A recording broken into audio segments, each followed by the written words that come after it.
Good morning student. आज का जो हमारा रिवीजन का टॉपिक है वो है electrical features of transmission line, यानी जो हमारे ट्रांसमिशन लाइन है यानी जो संचरण लाइन है उनके वैद्युत गुण। ठीक है। तो उन तो ट्रांसमिशन लाइन के वैद्युत गुण को पढ़ने से पहले हम ये समझ लेते हैं कि जो हमारा ट्रांसमिशन लाइन होता है वो कितने प्रकार का होता है।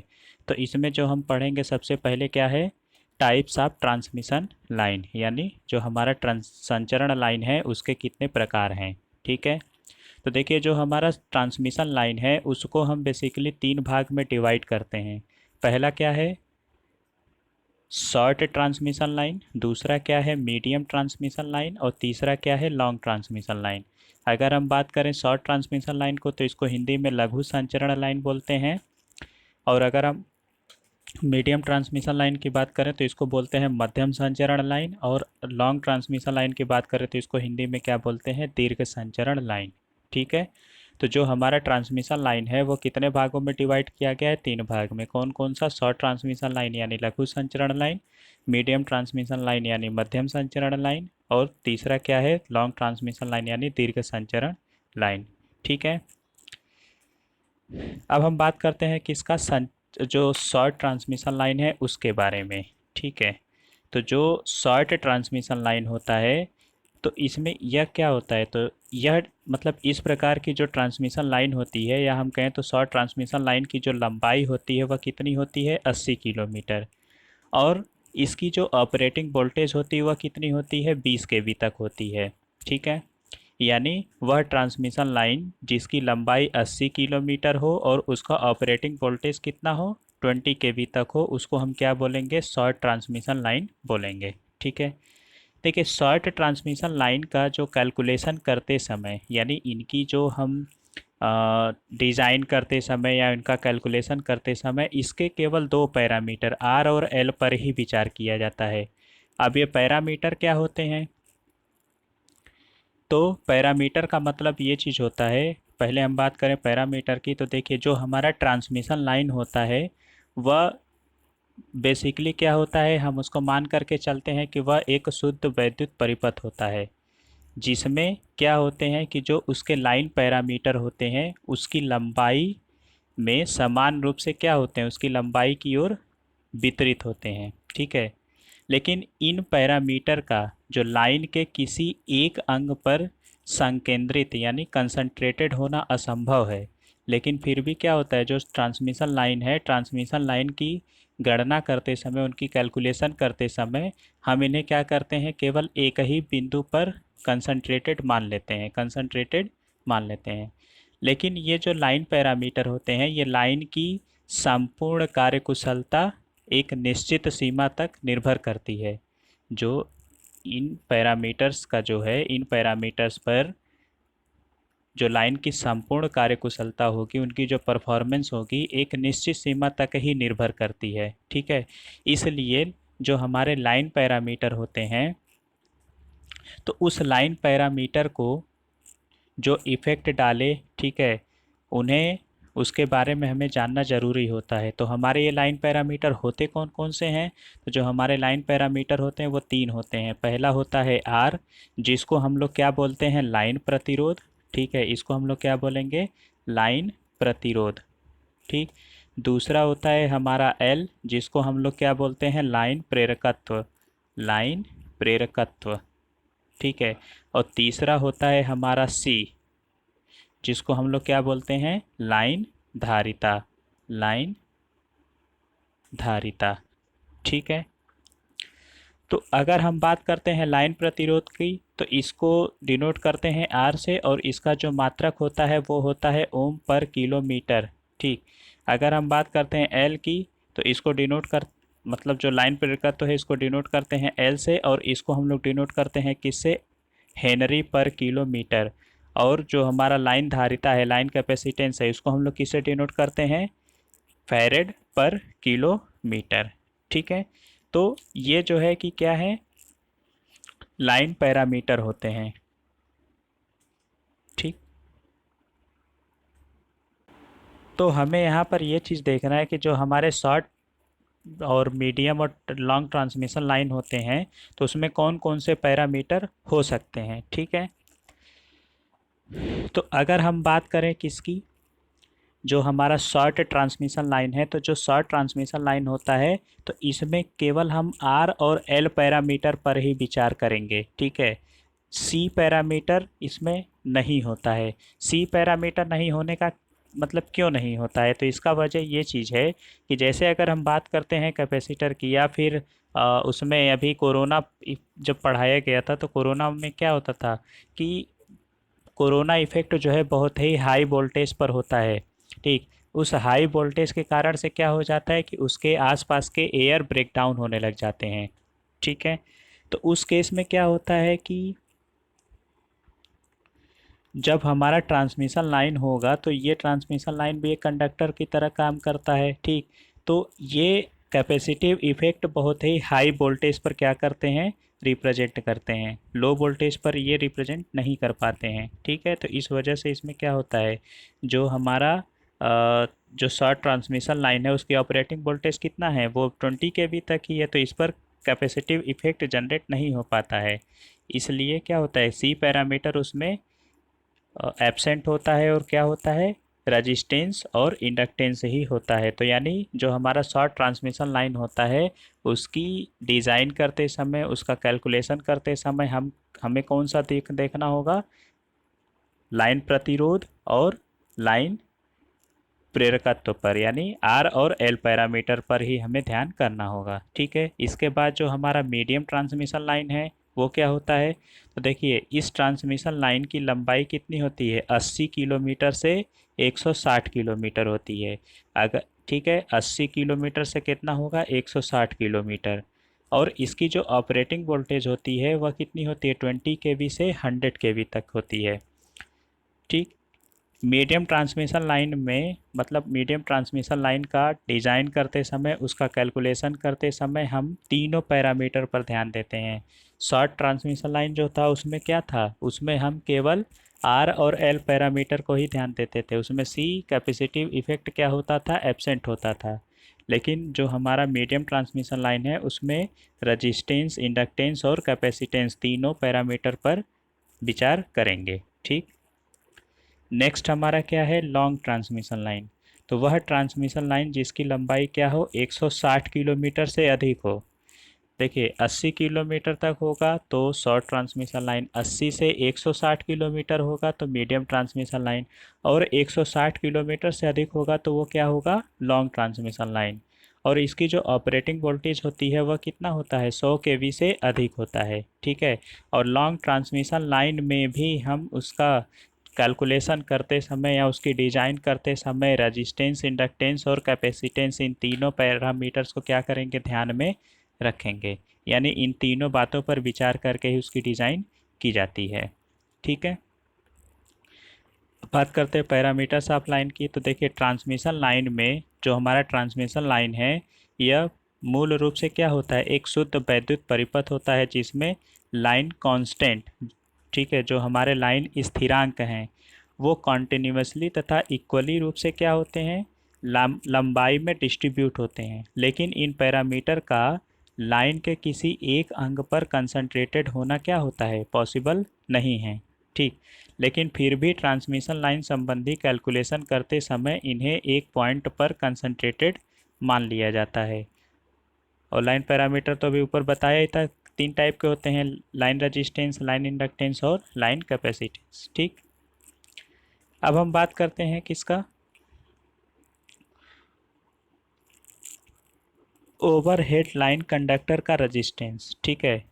यानी जो हमारा सिरोपरी वो लाइन कंडक्टर है उसका रजिस्टेंस क्या होगा, यानी आर पैरामीटर, ठीक है।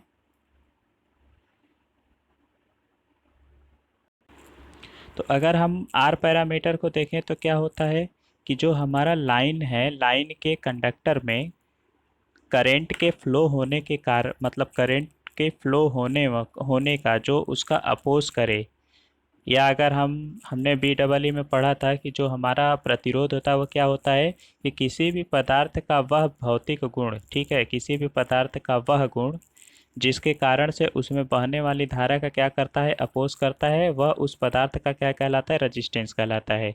लेकिन हम यहाँ क्या पढ़ रहे हैं, लाइन कंडक्टर का। तो लाइन के कंडक्टर में धारा प्रवाह का विरोध करने वाले पदार्थ के वैद्युत गुण को हम क्या कहेंगे, रेजिस्टेंस कहेंगे। ठीक है। जो हमारा ओवरहेड लाइन होता है, ओवरहेड लाइन कंडक्टर का जो रेजिस्टेंस होता है वह कितना होता है, हमें पता है R इज इक्वल टू क्या होता है, रो एल बाई ए। ठीक। तो अगर हम बात करते हैं R is equal to rho L by की ए की, तो इस केस में R क्या है हमारा, R जो है वो है ओम यूनिट में जो लाइन कंडक्टर है उसका कुल रेजिस्टेंस। ठीक है।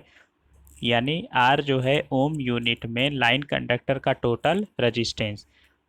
रो क्या है, जो हमारा लाइन कंडक्टर है उस लाइन कंडक्टर का जो मटेरियल होगा, मतलब जो हमारा लाइन चालक होगा वो जिस पदार्थ से बना होगा उस पदार्थ का क्या है, ओम मीटर में उसकी प्रतिरोधकता, रजिस्टिविटी।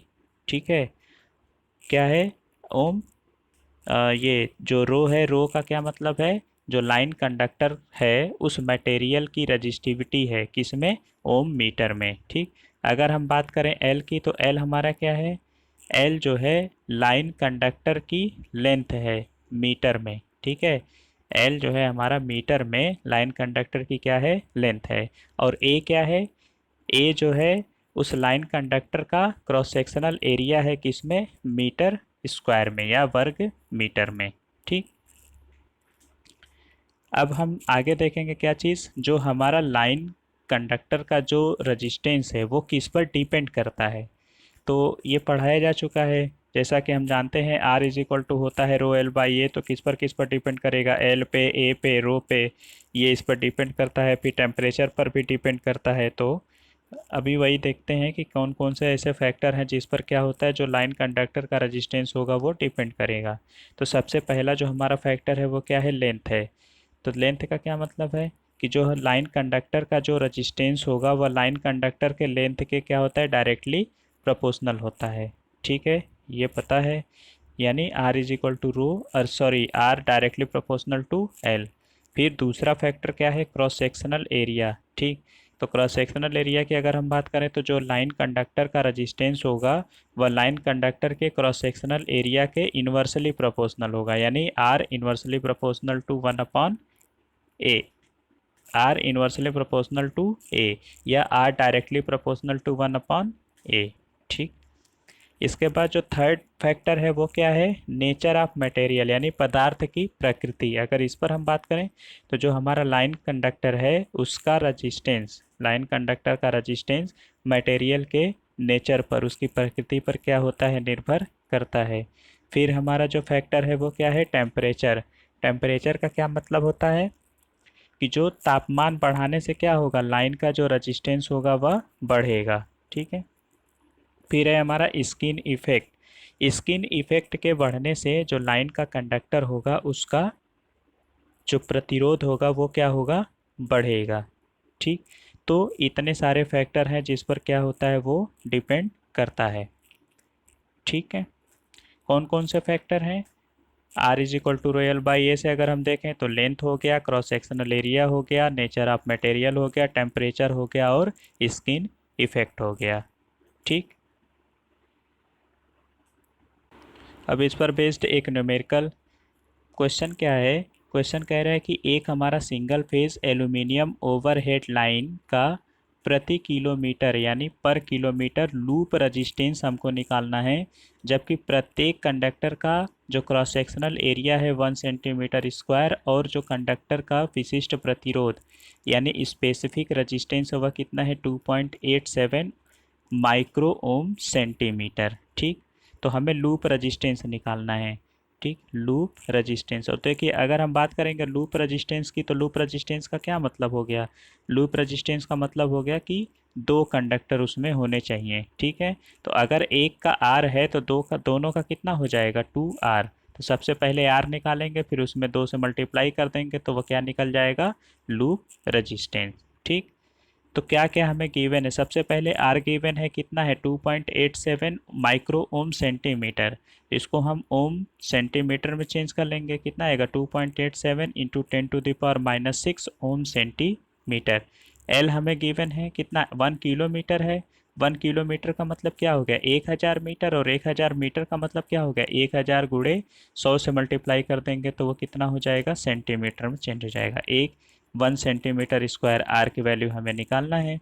तो हमें पता है कि आर इज इक्वल टू क्या होता है रो एल बाई ए। जो डेटा हमें गिवन है उसको हमने रखा, ठीक है। तो आर की वैल्यू कितना आ जाएगा 0.287 ओम पर सेंटीमीटर, ठीक है। अब अगर हम बात करेंगे लूप रजिस्टेंस की, आर की वैल्यू हमें पता चल गया। लूप रजिस्टेंस की वैल्यू कितना हो जाएगा 2 इंटू आर, तो इसे मल्टीप्लाई कर देंगे तो कितना आ जाएगा, जो हमारा टोटल रजिस्टेंस होगा वो होगा 0.574 ओम। ठीक, ये हमारा क्या है, इसका आंसर है।